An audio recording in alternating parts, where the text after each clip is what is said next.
The best of all time. It's a common theme in the offseason that we've been talking about a lot as we wait for Overwatch 2 to make its debut in the Overwatch League. Everybody's been talking about all sorts of interesting topics in this regard, but one I have failed to really see a lot of is the best player of all time on every hero. I'm not sure how many times I've gotten this request in recent months, but it has been a lot. So today, I'm giving you my personal best player on every hero in Overwatch League history so far. To lay down the general setup of this video, I'm going to go through every single hero in the game from left to right on the hero select screen, and all players who have ever played in the league are fair game. I should also mention that I do not care about anything that these players did pre-OWL. The only thing that matters to me is what they did during the league. Some players might get considered more than others for certain characters, depending on specific factors. I think things like dominance, longevity, memorable feats, hero relevance, and stats are going to be talked about in certain scenarios. It really does depend on the character. And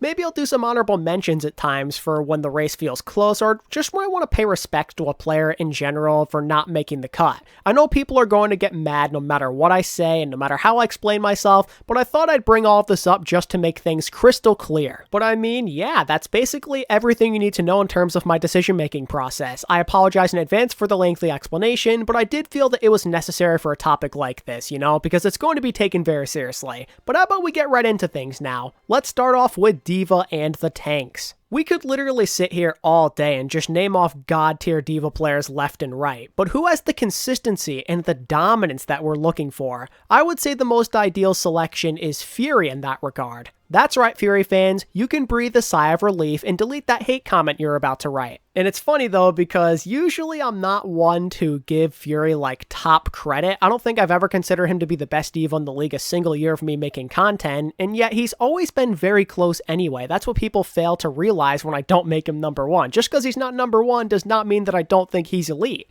While other guys have maybe come and gone throughout the years, Fury's always stayed at the top as one of the best D.VAs in the world. This dude went absolutely crazy for the better part of 4 years. There's been other guys who have also been pretty revolutionary like Choyobin, Void, Hanbin, and even Janu during GOATs, but I don't think anyone had Fury's longevity plus the consistent dominance to back it up. In my opinion, he is the greatest defense matrix user of all time. Or at the very least, he's the best at negating ultimates. Mei, Hanzo, and Zarya players would sweat uncontrollably when Fury was on the other side. He's got 4 years worth of intelligence, excellent decision making, flashiness, and examples of completely taking over a match. Nobody does it like Fury, and that's all I have to say. Now let us discuss Orisa. The boring horse robot may not be the most popular character out there, but there's definitely a few guys who have shown top-notch skill on her. Honorable mention definitely goes out to Fate, Gator, Pokeball, and Smurf. I think they're all fantastic, but when I think about championship level Orisa play, I think of Gesture. I always immediately go back to that magical playoff run in the inaugural season, where we always tend to think of Prophet and some of the other playmakers and how ridiculous they were, but Gesture is honestly the big reason why they all had a chance to shine to begin with, as he had that whole ability down to an absolute science. The timing always felt perfect as he just set up huge kill after huge kill, and from there, the success only continued. I think aside from the 2020 Grand Finals run, Gesture's teams were usually playing at their best when he was on Orisa. Think about the 2020 May Melee, or even some of last year's regular season games. Even when fans started to call Gesture washed, the man was still making a difference on Orisa and winning player of the matches, so I'd say that makes him more than qualified to be the top Orisa of all time. Now it's time to talk about Reinhardt, and there's no need to think hard about this one, guys. Super is the king for me. When I think about historic Reins, I always think about him. He was the guy that everybody was afraid of back in seasons 2 and 3, and I guess to a certain extent 4. I'd say from the end of Stage 1 2019 and onward, Super became a Reinhardt menace. He, in my opinion, is the best Rein during GOATs and during the Season 3 Rush era at the same time. His aggressive style and ability to land massive shatters was difficult to match. He might feed more than a lot of other Rein players out there, but he more than makes up for it with his overall impact. shocked. Maybe aside from when Smurf played Winston, I think the shock benefited the most as a team when their main tank was super on Rein. I don't think anybody remained at the top or showcased as much dominance for a longer period of time on the hero. Love or hate the guy, Super is unbelievably clutch on Reinhardt and clearly had the greatest peak. Speaking of characters Super is good at, we're on to Roadhog, and Hog's relevance is, well, inconsistent to say the least. It seems like his biggest moments came from 2018 and the 2020 playoffs, so that's probably where to look. Thinking about it from that perspective, you can maybe go with like Bastion, but then there's also Super Janu or even Gesture. Those are the main guys I tend to think of, and right away though, I think I'm going to eliminate Bastion from the list since he was mostly just doing the pull hook thing, which isn't very special. So looking at Super Janu and Gesture, I think they're all fantastic choices. So when I break it down between those three guys, I think Super is actually going to be the guy I pick for this as well. I'm probably going to get hate from like the 5 people out there who actually care about this character, but that's just kind of how I'm feeling, since Janu and Gesture, while they are really good at Hog, I feel that their consistency was a bit up and down, but with Super, when he played it in the playoffs, he was really strong as he proved himself against the other candidates and beat them in playoff matches, and he beat Gesture twice in fact. Not to mention that a lot of people are going to remember his Hog for years to come since he made the game-sealing play essentially in the 2020 Grand Finals, but also, if you take stats into account, he was on average making more kill contributions than the other two. So yeah, I deem Super an acceptable answer, but at the end of the day, I don't really care that much because, again, it's Hog, he's not a very complex hero, and compared to all of the other tanks out there, he practically never gets played anyway.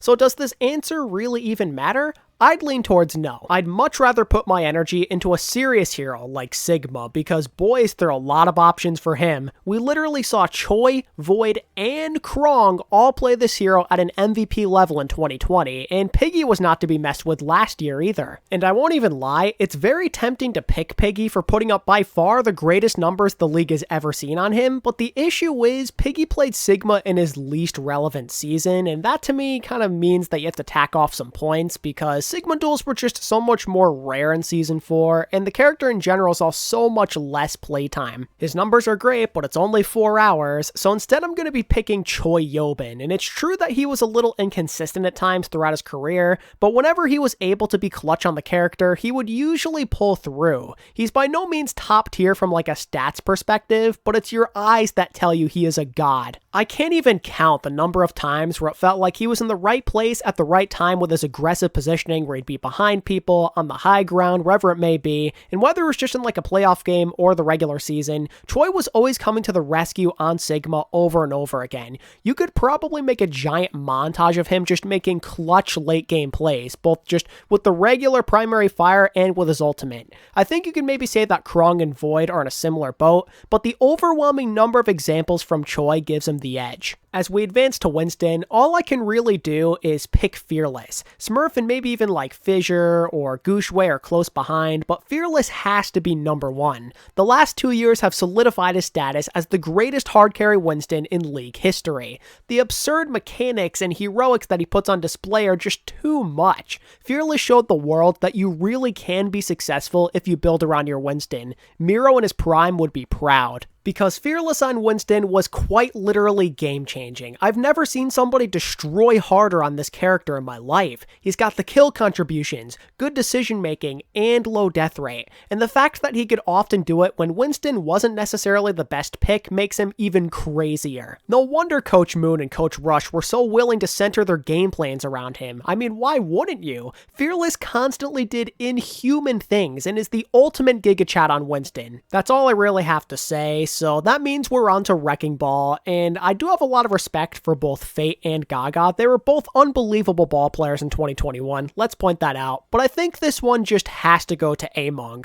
I'm sorry to say, but the Yada Chat is just as good, and has done it for longer, which in my opinion is more impressive. When he got the opportunity to play last year, he showed that he could still keep up, it's just that Gaga was the more versatile player. Among isn't just some guy who came into the league and somewhat reinvented the wheel just for guys to replace him later on. No, he stuck around even with all of the other new talent and people who learned to play ball at his level. But when looking at the bigger picture and keeping this idea of being revolutionary in mind, Among was finding value on Wrecking Ball when nobody else was even playing him. You think anybody else in their right mind was playing ball into goats, or even for a good bit of Season 3 when double shield was the meta? Chengdu were the only ones going down this path for the most part. The Hunters played around his ball because they knew Among was that good, and while the Hunters weren't that great in 2019, it still did find a fair bit of success, and that right there goes to tell you how much confidence the coaches had in Among. What seems like a disadvantage on the surface was actually the team's greatest asset, arguably. The times where the Hunters weren't using Orisa or Reinhardt wasn't necessarily because Among wasn't good enough, it's because they thought they had the best possible chance of beating their opponents with Among on ball instead. And again, even in the modern day when Wrecking Ball was a lot more relevant, this dude still managed to be top tier. Among's credentials basically line up through the door. As much as I respect some of the other great ball players out there, Among was revolutionary for this hero at this level, and that is not something I can ignore. And capping off the tanks is Zarya. People who easily get triggered over Symmetra are going to have to forgive me here, because I for one believe that he is the #1 Zarya player of all time. You can certainly make an argument for like Summon Su or Decay, but at the end of the day, Symmetra is the one who took home an MVP on Zarya when she was in her most important state. Goats was the overarching theme of Season 2, and Symmetra played his part to a masterful level. He was essentially the league leader in damage for all the time that Goats was in effect, making him the best playmaker in the league. From excellent bubble timing and positioning to lapping people in grav charges, Symmetra took Zarya to a level that we will never see again. He was an absolute damage machine, and he was carrying even against the most elite teams. It got to the point where he would use multiple gravs in a single fight, which is obviously something that's going to decide the outcome of a game a lot of the time. Not even a top Goats team like Vancouver was safe from his wrath. Everybody fell victim to Symmetra's suffocating, hyper-carry style of play. A big reason why the Shock were the best was because he was the best. I don't like the guy, let me make that abundantly clear to all of you watching this video, but he is a significant part of Zarya's legacy in the Overwatch League, whether we like him or not. Enough about Zarya though, it's DPS time, where we start things off with Ashe. And this is a tough character because the league has seen a lot of elite players throughout the years. How could you go wrong with BQB, Kai, or Lip? I think that throughout history, these three have done some pretty disgusting things on this character. But if I have to pick one guy, I feel pretty comfortable going with Kai. This may not be the #1 hero he's known for, let's say, but man is he dominant. The last 2 years saw him put up huge performance after huge performance. Maybe you think one of the other guys I mentioned is more dominant, but in my eyes, Kai just has more clutch moments. The 2020 Valiant in particular received so much value out of Kai's Ashe. I think that unlike Lip or BQB, who played on more complete teams, let's say, Kai had less resources overall that year. The pressure was usually on him to deliver, and he almost always came through in any sort of Ashe meta. He has proven himself against all the other top Ashe players in the league, and has oftentimes had his way with all of them. I could just be blinded by how much I like Kai as a player, but he's the Ashe player who comes to mind when I think of somebody who can put the team on his back, and while he was often overshadowed by Pelican last year, I think the Reign saw similar benefits like the Valiant did due to his overwhelming consistency. Kai ranks high across the board with nearly 11k damage, 10 final blows, and 18 eliminations per 10 minutes. His numbers are strikingly similar to players on more dominant teams when Ashe was at her highest point of relevance. Kai did more with less, and just as much arguably as the others when he had the proper help. There's a lot of room for debate with Ashe, but in my opinion, Kai squeaks out the title. Now on to Bastion, and let's keep it short and sweet. Bastion is like the least relevant hero the league has ever known. No person has played him more than an hour across their career, so you know what? How about we just go with Architect and call it a day? He made it work against every single opponent during the Shock's 2019 playoff run, netting 90 final blows and nearly 200 eliminations. Behind the Shock's double shield comp, he was unstoppable. I'd say that the high success rate warrants his selection since this hero is so niche. Also, Architect did have that cool chandelier play in the grand final, so it just has to be the winner, right? But in all seriousness, I'd say Architect is a good default to turn to due to the severe lack of a spotlight this hero has seen. So how about we go over Cassidy now, and what a difficult decision for this one. The flashiness on this character knows no limit. There's so many guys who have stood out a lot on him, and until I seriously looked at the numbers, this was quite the toss-up. Before revealing my choice though, here's a list of guys that I consider and acknowledge as elite. Shout out to Pine, Carpe, Kai, Decay, Lip, Fitz, and Surefour. I love each and every one of them. But after really doing some thinking, I believe the appropriate answer is Exe. He may not have the random 5Ks or nostalgia factor that Pine possesses, but one thing he does have is that sheer carry potential. When Paris utilized Exe on Cassidy, they were usually winning their games, and this wasn't with some sort of mercy pocket on his side, you know? This was honest work. Even the strongest opponents in the league fell victim to his absurd accuracy, and a lot of the best Cassidy players I previously mentioned had absolutely no answer for Exe in the mirror. A major reason why Exe was in the MVP race despite missing multiple games was because of how captivating his Cassidy was. Besides the flashiness, the numbers are all-time great levels. Earlier I mentioned that they were the deciding factor for me, and the reason for that is because he completely steals the show. Across all seasons combined, he ranks #1 in final blows and eliminations per 10 minutes. If that wasn't enough, he also has the #1 final blow to death ratio of all time and half the solo kills that Carby has up in first place with 9 less hours of playtime. Aren't all of those numbers, along with the godlike performances, overwhelming? I always knew that Exe was a god, but going back and doing the research was a shocking revelation to say the least. Moving on to Doomfist, my pick might be a little hypocritical in the eyes of some. Obviously, Doom's biggest point of relevance was in the 2019 playoffs, as he never really saw a lot of playtime outside of that period. So that should mean this is the place we look, right? Well, in this instance, I don't really think so, because yes, Doomfist did do a lot in the 2019 playoff meta, but I think the main reason he finds success to begin with is because of the coordination that comp had. There are a lot of cool carry plays and everything, but the Orisa was setting him up a lot of the time. The Holt was an instrumental tool in making those things happen, but because Doomfist is so flashy, people tend to turn a blind eye to that fact. So despite guys like Symmetra and HIGHLEVELOVERWATCHGAMEPLAY being really good, I'm actually going to go with Sparkle here, and my reason for that is the exact opposite reason I didn't go with Piggy for Sigma. It's because Doomfist had so much less relevance that I find Sparkle's impact more significant. It goes without saying that Doomfist has been pretty garbage overall for league standards outside of the 2019 playoffs. Doom got used a lot back then, but it's only because he got a lot of help. When Sparkle utilized him in 2021, he didn't get that level of help. It's more on the individual to make stuff happen on Doom these days, which can be a difficult task, especially when you play against people who know what they're doing. At this level, it is very easy to shut down a Doomfist, but Sparkle went ahead and pulled it off anyway. To have multiple great moments with like 4 hours on Doomfist in the modern era is so much more impressive to me than anything that we saw in 2019. And it's not like Sparkle would only flex on the weaker teams with Doom. This man was using him in tournaments, big matches with the Atlanta Reign, and even during the playoffs, and every step of the way he was finding a good bit of value. It feels so crazy to me that anybody could do so well on Doom in so many different instances in the modern era when the character just isn't really embraced. Maybe I'm the only guy who thinks this way, but regardless, how about we move on to Echo now? And this one is a problem for me, as there's quite a few Echo players that I absolutely adore. Sparkle, Fleta, Leave, Pelican, Yaki, even Rascal, I think they're all nuts. Each of them kind of have their own special thing going for themselves. Some of them do stupid amounts of damage, while others just play the character in a very smart and efficient manner. But what happens when you combine all of those traits into one player?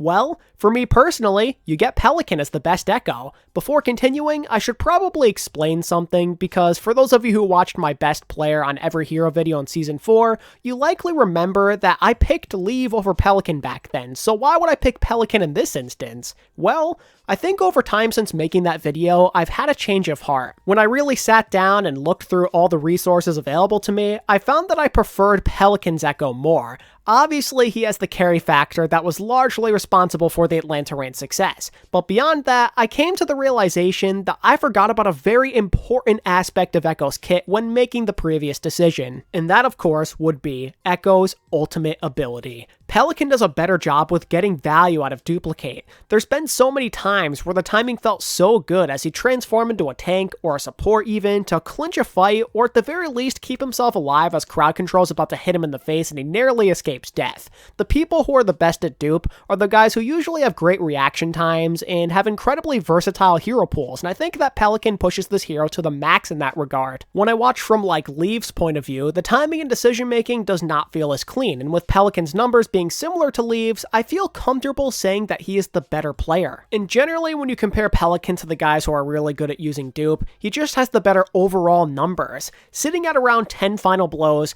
20 eliminations, and 13k damage per 10 minutes, Pelican ranks second across the board in all damage categories for all-time stats. And if that wasn't enough, Pelican is easily the most efficient Echo player in League history. All the crazy things I mentioned come on a league low 4 deaths per 10. He plays the character so smart, but without any indecisiveness. He plays Echo so right, and it took me way longer than it should have to realize that. How about we push on to Genji, aka one of the most satisfying heroes to watch at this level. Let's be honest with ourselves, we've been spoiled with some elite Genji play throughout the years. From Libero and EQO to Prophet and Sparkle, the Overwatch League is home to some of the most explosive Genji players on the planet. But when it comes to who is the best, I think most of us would agree that Sparkle comes out on top. A bunch of the biggest plays in League history revolve around this guy. His Genji was so good that it became the X factor to the eternal success. Not even the top teams in the league could slow him down, which is part of the reason why I think that he is the best.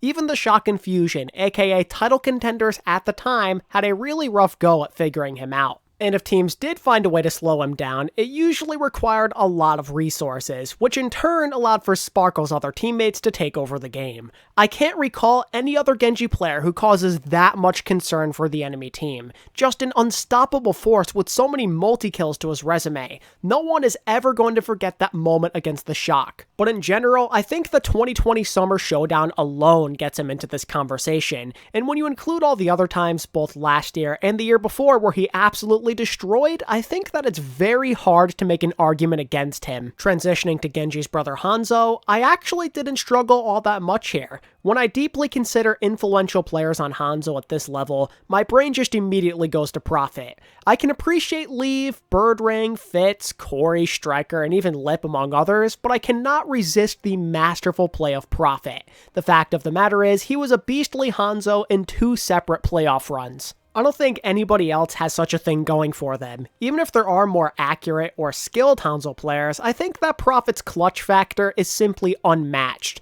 The pressure just doesn't faze this guy when he plays this character. He can make the big plays by himself or perfectly coordinate with his team. It really does not matter, and I think that's the beauty of Prophet's style on Hanzo. He's always going to be dangerous no matter what the scenario may be. There's no question mark on whether he's going to feel it or not in a game. When it's meaningful and Hanzo is viable, Prophet will show up. There's some better Hanzo statistically out there, no doubt, but I think that Prophet by far has the greatest number of memorable plays. And again, the fact that they usually came in win-or-go-home scenarios makes what he did really special and too difficult to pass up on. The next hero on the list is Junkrat, or J Silly as the kids like to call him these days. Any Overwatch League historian out there isn't going to even have to think twice about this answer, because Jake takes home the title without a shadow of a doubt. This is his character. Jake literally helped popularize this hero at a professional level. I mean, other teams back in Season 1 were literally trying to mirror his style of play. When Junkrat got his initial double concussion mine buff, I don't think anybody abused the hero harder than Jake and the Houston Outlaws. Even some of the toughest teams in the league would get stumped by the Jake Rat. Like, we're talking peak London and NYXL level teams. I don't think there's a single person at this level who made this hero work more than Jake. And if they did, then they don't have nearly the number of hours or number of plays under their resume. Being the psychopath that he is, Jake played Junkrat for over 12 hours in the Overwatch 1 era, and every step of the way it has been a nightmare to deal with. 2 CP defense was extremely difficult to crack for opposing teams, and it happened every single year that he played Junk. But just to make things even crazier, Jake could be effective on Junkrat on the attack when it would otherwise feel suboptimal to utilize him, and Jake made it work too. It's honestly comical how strong he was on this character, especially when you consider the fact that overall in his career, Jake was just like an okay player, but as Junkrat, it was god tier. It's more than just a meme, ladies and gentlemen. Jake is the real deal. Transitioning to Mei, it's pretty clear who the best is. Give me Rascal in his prime all day long. I appreciate what Ivy and Pelican have done in years past, but Rascal is just at a different level overall. It's hard to really describe the work he's put in from 2019 until the present due to Mei not really being very flashy, but trust me when I say that his consistent god-tier contributions across 3 seasons makes him a frontrunner. Even last year, when he was clearly out of his prime, Rascal still kept pace with Pelican statistically, and the thing that makes Rascal so unique on Mei is the absurd IQ. He plays the character so unbelievably smart. Across various heavy bunker and rush compositions, his wall placements and blizzard value were elite, and I think that his positioning and decision making are second to none, and the stats definitely back it up. There's never been a year where he wasn't top ranked or at least close to the top in every single damage category with one of the lowest death rates in the league to accompany it. The consistency of his dominance is just alarming. Whether it was the Fusion or Shock, the teams he played with usually ended up having excellent results with him on Mei. In 2021, the Fusion had the highest win rate on Mei rush comps, and in 2020, the Shock were one of the 4 teams with a win rate of over 50% with her. The point is, Rascal is the king of this character. His value individually and from a team standpoint are too formidable for anybody else to compete with. On to Pharah. For me, it comes down to like 4 options: Ding, Fleta, Architect, or Jinmu. They're like 4 of the most iconic Pharahs I could think of from a historical standpoint, as they each have their godly moments throughout history. The Pharah I tend to have the most admiration for, though, is Fleta. My biggest problem with Ding and Jinmu is that most of their dominance stems from times where nobody else really challenged them. Whenever they were actually challenged by opposing Pharahs, that same brilliance wasn't always shining through. Think back to any time Fleta decided to match Jinmu last year, or when Prophet was getting the best of Ding in the 2019 play-ins. They absolutely made huge contributions on this hero, but the lack of a challenge makes me believe that they couldn't be number 1. Then with Architect, he just doesn't have as many opportunities throughout history to prove himself since most of his playtime came in 2018. I admit that he was definitely a big-time counter Pharah. I mean, he could destroy any other Pharah player in the league, but he just didn't really play enough outside of that one particular era, and it was like for half of a season. I prefer Fleta for being an all-time great Pharah both when he was and wasn't challenged. 2018 is when Pharah competition was definitely at its most relevant, and Fleta was arguably one of the best back then. Then, the year after on Seoul, he definitely made Pharah work in like some anti-GOATS compositions. Then on both years in Shanghai, he won a lot of maps with relative ease. Hanamura defense was a wrap like 90% of the time that he broke out this hero. Maybe he's not the favorite or even the most memorable Pharah player in the game, but he's got the reliability and proven track record to outshine the other all-time greats. So how about we turn our consideration over to Reaper? I think my pick here is going to be Striker, with Sominsu and BQB coming in a tie for second. Striker is in a very similar boat to Prophet, where the man cannot do wrong in the clutch, but on Reaper instead of Hanzo. Striker was like just this crazy dominant Reaper player back in the day, and what I like the most about it is how it persisted throughout 3 different metas in 3 different years. And the times that he rolled on Reaper all came during significant moments as well. I'm talking the 2019 and 2020 playoffs, as well as the 2021 Rush meta where they toppled opponents such as the Dallas Fuel. I'm a sucker for anybody who can stay at the top through so many different eras and in significant games no less. He's a superstar playmaker on Reaper, and his track record against so many playoff level teams is perfect evidence. I don't know if a single team benefited more from a Reaper meta than the San Francisco Shock.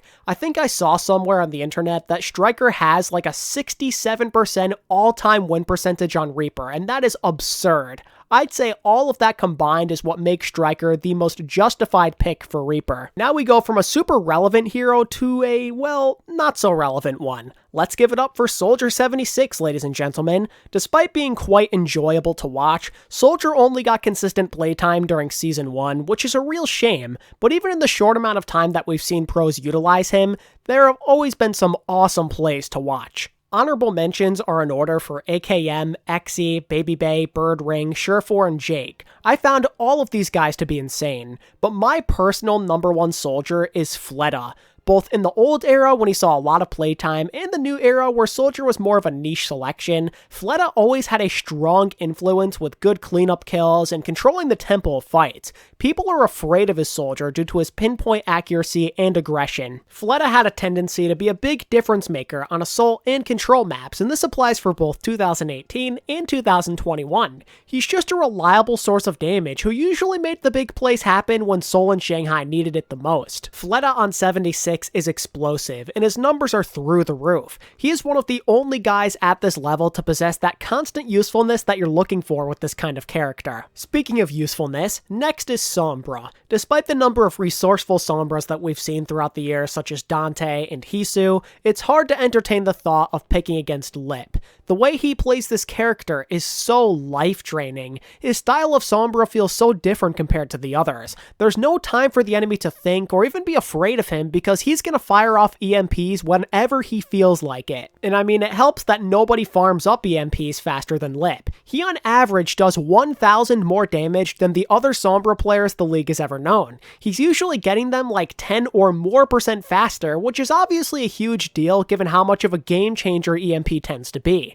It's exhausting to deal with Lip because he's totally unpredictable. Nobody plays the character so aggressively, so you really don't know what to do. He absolutely mastered Sombra in dive comps, which is obviously a huge deal given the power of that composition. Lip plays like a total alpha. He does more than just assassinate the backlines. He's up in front trying to put the enemy Sombra or general DPS in their place. He's proactively looking to destroy translocators and get off manual hacks on any unsuspecting target. He plays with a level of confidence that you need. I think a lot of other Sombra players throughout history have fell victim to overthinking. They take a far too cautious approach. They're afraid to throw out their EMP because they know how valuable it is, they don't want to whiff it, so they don't take any risks. And that hesitation is usually the thing that costs you games. Lip, on the other hand, well, he's kind of just always willing to take the risk, like unnecessarily at times. It's crazy. Regardless of if it fails or not, he's going to show you that level of confidence over and over again, and that is what truly separates him from everybody else.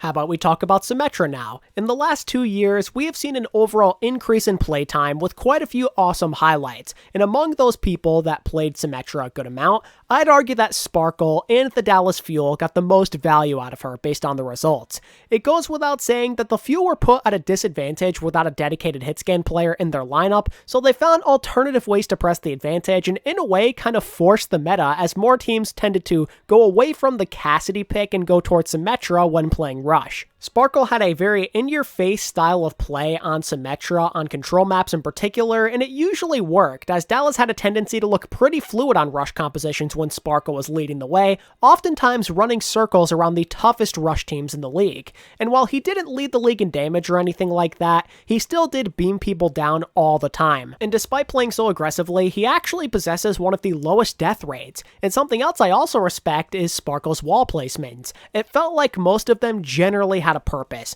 Their overall positioning gave his teammates some really solid cover. I enjoyed Sparkle Symmetra a lot, actually. He played the character strategically, but with that same style of play that we're used to seeing out of him. That's enough about Sim though, I think I made my point clear, so let's talk about Torbjorn. When initially making the script for this video, I had a clear-cut decision in my mind. At first I'm like, it's gotta be Pelican, right? But then I started thinking about guys like Nero and Kai, Fleta, even Rascal, so then I'm like, maybe I should go back and really look at Tor players seriously, and when I did, I came to a stunning discovery. The most dominant Torbjorn, by far, was Carpe. It may not seem like it on the surface since his only playtime really came in 2020 on the hero, but the stats though, they're so spectacular. To start, he's got a 100% win rate on Torbjorn, 7 map wins, 0 losses. That may not seem like a lot, but that's actually about the average number of maps that Torb got playtime on for any single player. I forgot how insanely good Carpe was at this character when anti-rush was a thing. He's got the most final blows and eliminations per 10 minutes by a good bit, with the lowest death rate in the league to give him maximum efficiency.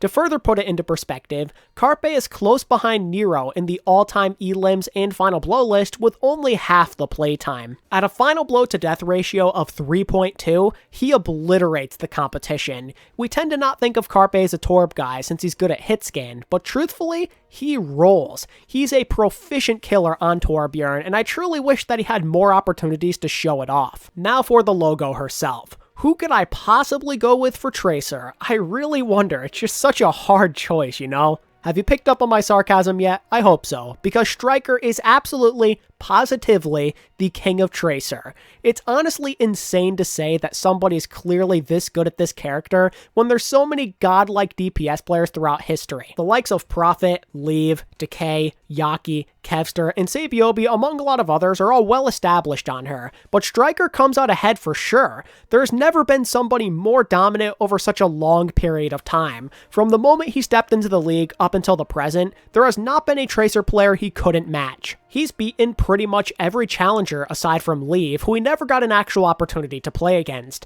In every instance where he's had the chance, he's usually proved himself. There were quite honestly times where Striker felt unstoppable. He took this character's high skill ceiling to its absolute limit with how many highlight-worthy plays that he's made over his career. When the Shock and Bastion were at their most dominant in any sort of DPS comp, it often involved Striker making the enemies cower in fear on Tracer. You want to know how many times he secured 20 or more final blows in a single map-ish Tracer?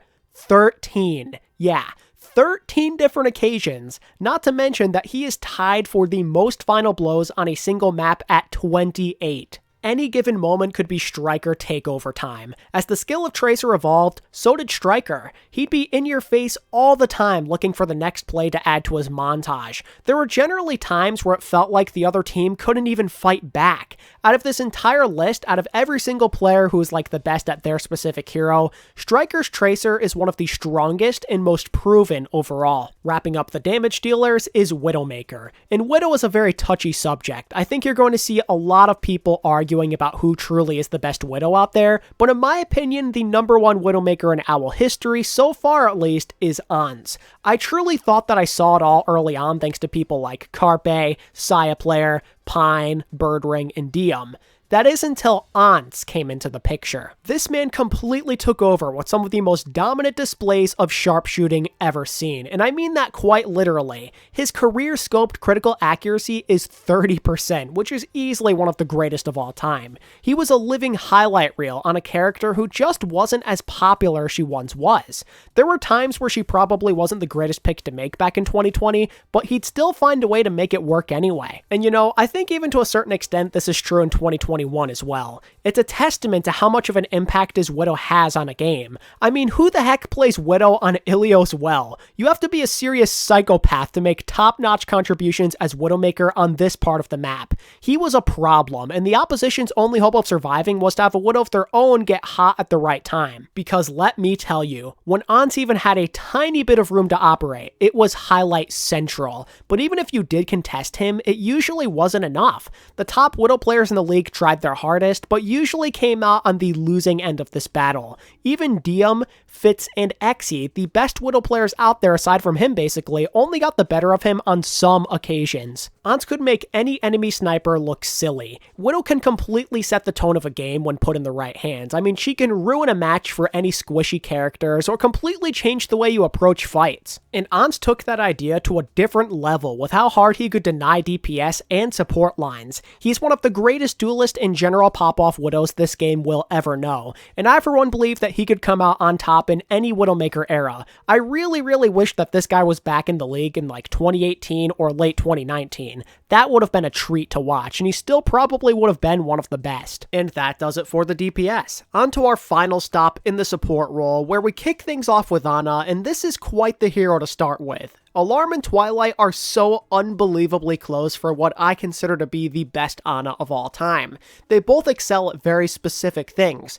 Twilight for maybe being a bit more willing to make those risky plays, and Alarm for having an efficient all-around game. I think the top Ana really comes down to preference and what you're looking for more. For me personally, my preference is Alarm and his style of play. Twilight definitely makes the bigger splash, but overall, Alarm just plays in a way that I like more. With a character like Ana, I feel it's generally smarter to not put yourself in harm's way so often. Efficiency and high impact is basically the name of the game in my eyes, and Alarm does that to perfection with one of the lowest death rates in the league, not to mention that he is easily one of the most reliable in terms of making the plays plays when it counts. His Bionade and Sleep Dart connections are some of the greatest ever, and he was more than capable of shutting down enemy playmakers, as he showed time and time again. He is the best at keeping DPS players under wraps to me, and when you compare Twilight to Alarm with like the general stats in the previous 2 years, Alarm has the general edge. Better Sleep Dart accuracy, higher healing, faster nano buildups, more Bionade kills on average, and more assist. Outside of those high-risk, high-reward plays, Alarm generally has the edge. Again, it entirely depends on what you prefer the most with your Ana player. For me personally, it's high-impact, efficient, methodical approaches, and Alarm is number one. Speaking of big playmaking supports, we're on to Baptiste, and it's no easy choice with this one either, as I think that Shu and Violet are both generational talents on this hero. They're both absurdly dominant. Maybe this is just recency bias, but I think I might prefer Shu by a very tiny margin.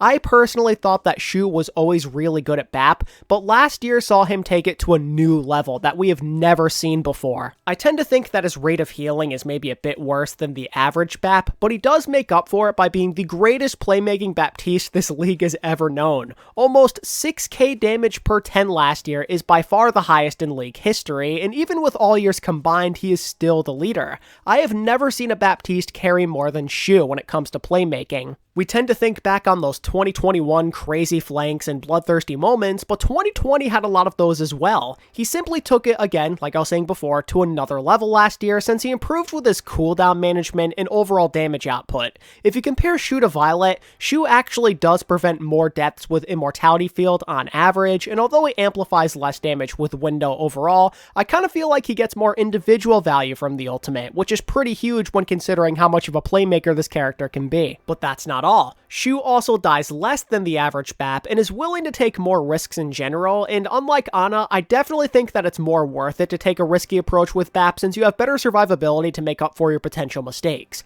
I absolutely, positively loved what Violet did on BAP back in the day, but I think that Shu is just going to be remembered more. I mean, how is anyone ever going to forget what he did against Chengdu that one time, or against the Shock, or even against the Dragons when he was on the charge back during the Summer Showdown Finals in 2020? He's just got more of the bloodthirsty hard carry plays, which are extremely important with a position like flex support where you're playing BAP. You're expected to be a high source of damage while also taking care of your team, and I think that Shu is excellent at both. Following Baptiste is going to be Brigitte, and while I love what Skewed and Lee Jae Gon have shown me in recent years, I truly cannot resist picking anybody but HIGHLEVELOVERWATCHGAMEPLay.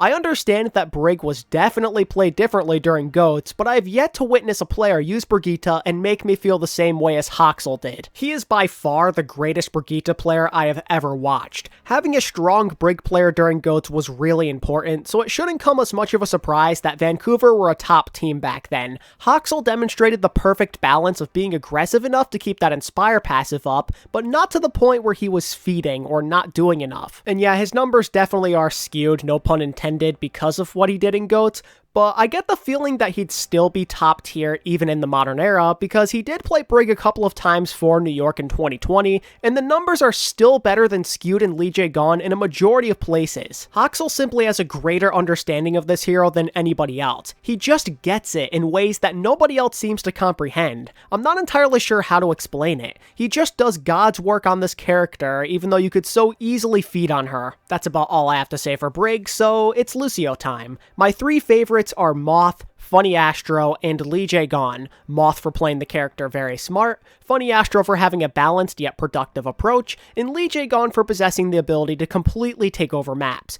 And out of the three, I'd say that Lee Jae Gon probably has the most desirable results. It feels like most of the time he can literally do whatever he wants on Lucio and just completely get away with it. And I think that he got better over time with not paying for it with his life. He does a bit more than like Moth or Funny Astro does, but in return he gave the Dragons the ability to completely own control maps, and this especially goes for the times where he could rack up the environmental kills. It felt like Lijiang Tower was basically a free win every single time. And this is a main support we're talking about. It takes a special kind of player to be the X factor as a Lucio, both by himself and through coordination with his teammates. Huge boops have been common throughout his entire career. If he had anywhere near the playtime of other league veterans, he would definitely be #1 with environmental kills all time. 2020 maybe saw some issues here and there at the start with Lee Jae-gon's overall game, but he fleshed it out very quickly to become a complete package. A league leader in healing,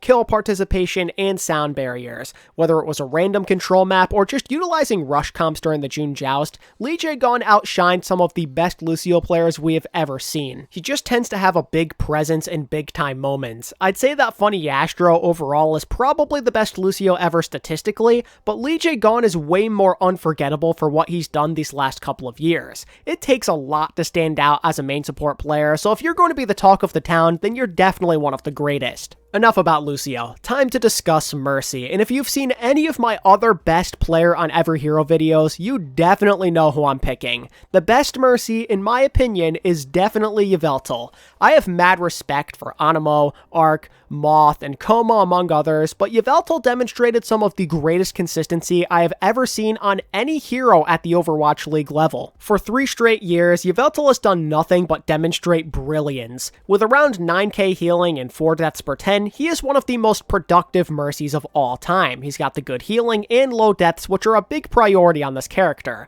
But Yveltal does a lot more to stand out. If those were the only things that truly mattered, then I think Anemo would probably be the pick. But unlike some of those seemingly immortal Mercy players, Yveltal isn't sitting back like a scared child. He's finding other ways to have an impact on the game. With the exception of Neptuno, he pulls out the pistol during Valkyrie the most, and he is not afraid to body block for his teammates either. Additionally, his decision making with Res is pretty good, and he possesses solid overall awareness. Yveltal, in my opinion, has demonstrated the ideal way to play Mercy at this level time and time again, and I couldn't possibly imagine picking anybody else. That gets us into Moira, and after what we witnessed during Season 4, this belongs to Fielder. There is no Moira greater at enabling his teammates than this guy. 21,000 healing per 10 minutes in 2021 is stupid. That shouldn't even be real. It's doubtful that anybody ever tops that, I feel like. He allowed for Fearless, Sparkle, and Hanbin to keep doing their thing without really having to worry about being low on HP, like, ever. And considering that all of those guys were MVP level, this is obviously a huge deal. Moira is very simplistic. You're basically just a heal bot, and Fielder has done it better than anybody else.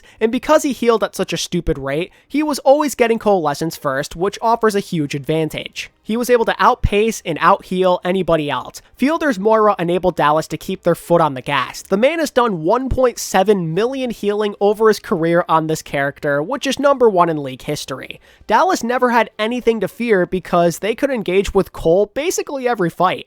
Not a single Moira has played at the same level, and I refuse to believe otherwise. And now, wrapping up this crazy video is everybody's favorite Omnic, Zenyatta. Zen has always been the top character for flex supports to pop off on, and we've been spoiled throughout the years, like quite honestly. Twilight, Violet, Jonek, Alarm, Izayaki, etc. This league has bared witness to some of the greatest Zen players this world is ever going to know. And in my honest opinion, the best of the best happens to be Violet. I apologize to Jonek fans, I understand that he helped revolutionize this hero, but Violet definitely perfected Zen play both during and after GOATs. He has generally played this hero better than anybody else, and if we were specifically comparing Violet to Jonek, Violet does more damage on average, both overall and in every individual season they've both played. But more importantly, he has Jonek beat with healing and transcendence, and that is huge to me. I think that Violet's decision making with this ultimate is like noticeably better. He heals almost twice as much on average, and that is no exaggeration. Jonek had a tendency to panic use transcendence a lot throughout the years, and he did it way more than Violet. And just to further prove my point, Violet gets more out of Harmony and Discord Orbs. No matter how you slice it, Violet is just a superior version of Jonek. And similar things play out with all of the other all-time great Zen players, whether it be like Twilight, Izayaki, you name it, but in different areas. Violet is the best. He's the bloodthirstiest Zen and one of the best at being support-oriented. This man was a legend in terms of perfecting the carry Zenyatta. He'd often take matters into his own hands with multiple kills in a single fight. He was so confident that he'd willingly step into 2v1s and other handicap matchups and would still win. Whether it was GOATs or 2-2-2, Violet was usually the most dangerous support player in the lobby when he had access to Zen. The dominance he portrays on this character is the exact reason why people put so much value into the flex support position. He's the most deadly and high-impact Zenyatta in League history and has proven himself against all of the competition. End of discussion. So how about it, ladies and gentlemen? We have finally made it to the end of this video. That is my best player on every hero in Overwatch League history through the Overwatch 1 era. I hope you all enjoyed this heavily requested video, and if you did, I encourage you to hit the like button, subscribe to my channel if you're new, and leave a list of your own best player on every hero in the comments below, as all of that helps out a ton with the algorithm. And as always, thank you all so much for watching. I really appreciate your support. And until next time, this is ATP, signing out. Peace.